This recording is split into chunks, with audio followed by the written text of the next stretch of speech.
ವಾ, ಯಾಕೆ ಈಗ ಬಂತ ಸ್ವಾದ? ಖಂಡಿತ ಈಗ ಬಂತು ಅಸಲಿ ಸ್ವಾದ. MDH chunky chaat masala life ಅಲ್ಲಿ ಅಸಲಿ ಸ್ವಾದ ತರುತ್ತೆ. ಅಸಲಿ ಮಸಾಲ MDH. ಜಿಎಸ್ಟಿ ಇಳಿಕೆ ಬೆನ್ನಲ್ಲೇ 375ಕ್ಕೂ ಹೆಚ್ಚು ವಸ್ತುಗಳ ಬೆಲೆ ಇಳಿಕೆ. ನುಕಾರ್ ಶೋರೂಂಗಳ ಬಳಿ ಜಮಾಯಿಸಿದ ಗ್ರಾಹಕರು. ಜಿಎಸ್ಟಿ ಕಡಿತದ ಕ್ರೆಡಿಟ್ ಪಡೆದ ಬಿಜೆಪಿಯಿಂದ ಸಹಿ ಹಂಚಿ ಸಂಭ್ರಮ. ಇನ್ನು ನಷ್ಟ ಕೇಂದ್ರವೇ ಭರಿಸಬೇಕು ಅಂತ ಕಾಂಗ್ರೆಸ್ ವಾಗ್ದಾಳಿ. ಇದೆಲ್ಲವನ್ನು ನೋಡೋಣ ಜಿಎಸ್ಟಿ ಫೈಟ್ ನ್ಯೂಸ್ ಟಾಪ್ನಲ್ಲಿ. ದಸರಾ ಬೆನ್ನಲ್ಲೇ ದೀಪಾವಳಿಯು ಬರ್ತಿದೆ. ಹಬ್ಬದ ಹೊತ್ತಲ್ಲೇ ಕೇಂದ್ರ ಸರ್ಕಾರ ಜಿಎಸ್ಟಿ ಕಡಿತ ಮಾಡಿ ದೇಶದ ಜನಸಾಮಾನ್ಯರಿಗೆ ಗಿಫ್ಟ್ ಕೊಟ್ಟಿದೆ. ಜಿಎಸ್ಟಿ ಅಂದ್ರೆ ಸರಕು ಮತ್ತು ಸೇವಾ ತೆರಿಗೆ. ಇದೇ ತೆರಿಗೆ ದೇಶದ ಸಾಮಾನ್ಯ ಮತ್ತು ಮಧ್ಯಮ ವರ್ಗದ ಜನರಿಗೆ ತೀವ್ರ ಹೊರೆಯಾಗಿತ್ತು. ಆದ್ರೆ ಇದೇ ತೆರಿಗೆ ನಿನ್ನೆಯಿಂದ ಇಳಿಕೆಯಾಗಿದೆ. ಕೇಂದ್ರ ಸರ್ಕಾರದ ನಿರ್ಧಾರದಂತೆ ಪರಿಷ್ಕೃತ ಜಿಎಸ್ಟಿ ಜಾರಿಯಾಗಿದೆ. ಬರೋಬ್ಬರಿ 375ಕ್ಕೂ ಹೆಚ್ಚು ವಸ್ತುಗಳ ಬೆಲೆ ಇಳಿಕೆಯಾಗಿದೆ. ಕಾರು ಮತ್ತು ಬೈಕ್ಗಳ ಜಿಎಸ್ಟಿ ಇಳಿಕೆಯಾಗಿದ್ದು ಗ್ರಾಹಕರಿಲ್ಲದೆ ಬಿಗುವಂತಿದ್ದ ಶೋರೂಂಗಳಿಗೆ ಮತ್ತೆ ಜೀವಕಳೆ ಬಂದಿದೆ.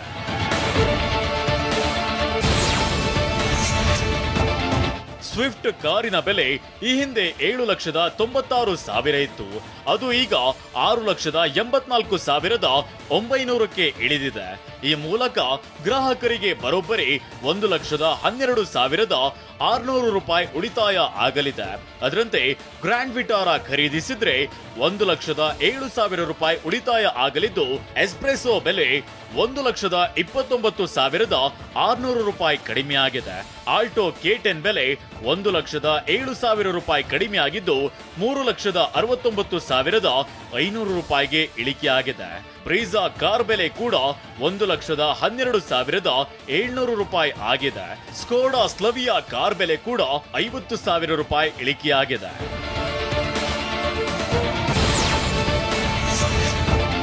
ಜಿಎಸ್ಟಿ ಕಡಿತದ ಕ್ರೆಡಿಟ್ ತಮಗೆ ಸಲ್ಲುತ್ತೆ ಎಂದಿರುವ ಬಿಜೆಪಿ ನಾಯಕರು ಕಾರ್ಯಕರ್ತರು ರಾಜ್ಯದಾದ್ಯಂತ ಸಂಭ್ರಮಿಸಿದ್ರು. ಬೆಂಗಳೂರಿನ ಬಿಜೆಪಿ ಕಚೇರಿ ಬಳಿ ಪಟಾಕಿ ಸಿಡಿಸಿ ಸಂಭ್ರಮಿಸಿದ್ರೆ, ಶಿವಮೊಗ್ಗದಲ್ಲಿ ಬಿಜೆಪಿ ರಾಜ್ಯಾಧ್ಯಕ್ಷ ವಿಜಯೇಂದ್ರ ಸೇರಿದಂತೆ ಎಲ್ಲಾ ಜಿಲ್ಲೆಗಳ ತಾಲೂಕು ಕೇಂದ್ರಗಳಲ್ಲಿ ಸಂಸದರು, ಶಾಸಕರು ಜಿಎಸ್ಟಿ ಕಡಿತದ ಖುಷಿಯನ್ನ ಹಬ್ಬದಂತೆ ಸೆಲೆಬ್ರೇಟ್ ಮಾಡಿದ್ರು.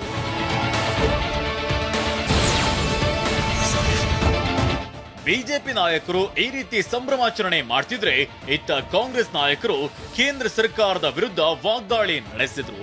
ಇದರಿಂದ ರಾಜ್ಯಕ್ಕೆ ನಷ್ಟವಾಗಲಿದೆ ಅಂತ ಗುಡುಗಿದ್ದಾರೆ. ತೆರಿಗೆ ಯಾರು ಕಟ್ತಾ ಇರೋದ್ರಿ? ನೀವಲ್ವಾ? ಜನರ ತೆರಿಗೆಯನ್ನ ವಾಪಸ್ ಜನರಿಗೆ ಕೊಡೋದಕ್ಕೆ ಥ್ಯಾಂಕ್ ಯು ಮೋದಿಜಿ ಅಂತ ಅಭಿಯಾನ ನಡೆಸಬೇಕಾ? ಜಿಎಸ್ಟಿಯನ್ನ ಅಷ್ಟು ಹೆಚ್ಚಿನ ಮಟ್ಟದಲ್ಲಿ ಹೇರಿದ್ದೇ ತಪ್ಪು. 8 ವರ್ಷ ಆದ ನಂತರ ಅವರಿಗೆ ರಿಯಲೈಸೇಷನ್ ಆಗಿದೆ ಕೇಂದ್ರ ಸರ್ಕಾರಕ್ಕೆ. ಈಗ ಇದರಿಂದ ಈ ಜಿಎಸ್ಟಿಯಿಂದ ನಮ್ಮ ಕರ್ನಾಟಕ ರಾಜ್ಯಕ್ಕೆ 15ರಿಂದ 20% ಇನ್ಕಮ್ ವಾರ್ಷಿಕ ಕಡಿಮೆ ಆಗ್ತಿದೆ. ದರ ಇಳಿಕೆ ಗ್ರಾಹಕರಿಗೆ ಲಾಭವಾದ್ರೂ ರಾಜ್ಯಗಳಿಗೆ ನಷ್ಟವಾಗಲಿದೆ ಅಂತ ಹೇಳಲಾಗ್ತಿದೆ. ರಾಜ್ಯಗಳ ಎಸ್ಜಿಎಸ್ಟಿ ಆದಾಯಕ್ಕೆ 15ರಿಂದ 20% ನಷ್ಟದ ಭೀತಿ ಎದುರಾಗಿದೆ. 2017ರಲ್ಲಿ ಜಿಎಸ್ಟಿ ಜಾರಿಯಾದಾಗ 5 ವರ್ಷಗಳ ಕಾಲ ರಾಜ್ಯಗಳ ನಷ್ಟಕ್ಕೆ ಪರಿಹಾರ ನೀಡಲಾಗಿತ್ತು.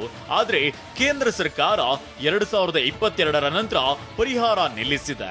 ಈಗ ಹೊಸ ಸರಳೀಕರಣದಿಂದ ರಾಜ್ಯಗಳ ಆದಾಯದ ಮೇಲೆ ಮತ್ತೆ ಪೆಟ್ಟು ಬೀಳಲಿದೆ. ರಾಜ್ಯಗಳ ಆದಾಯಕ್ಕೆ ಜಿಎಸ್ಟಿಯಿಂದ 50% ಸಿಗಲಿದೆ. ರಾಜ್ಯಗಳಿಗೆ ವಾರ್ಷಿಕ 85,000 ಕೋಟಿಯಿಂದ 2 ಲಕ್ಷ ಕೋಟಿ ನಷ್ಟವಾಗುವ ಭೀತಿ ಇದೆ.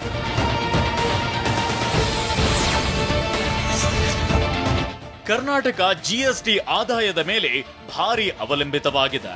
ಜಿಎಸ್ಟಿ ಸರಳೀಕರಣದಿಂದ ಕರ್ನಾಟಕಕ್ಕೆ ವಾರ್ಷಿಕ 15,000 ಕೋಟಿಗಿಂತ ಹೆಚ್ಚು ನಷ್ಟ ಎಂಬ ಅಂದಾಜು ಮಾಡಲಾಗಿದೆ.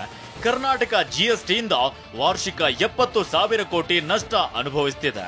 ಜಿಎಸ್ಟಿ ಸರಳೀಕರಣದಿಂದ ಮತ್ತೆ 15,000 ಕೋಟಿ ರೂಪಾಯಿ ನಷ್ಟವಾಗಲಿದ್ದು, ವಾರ್ಷಿಕವಾಗಿ ಒಟ್ಟಾರೆ 85,000 ಕೋಟಿ ನಷ್ಟ ಅನುಭವಿಸುವ ಸಾಧ್ಯತೆ ಇದೆ.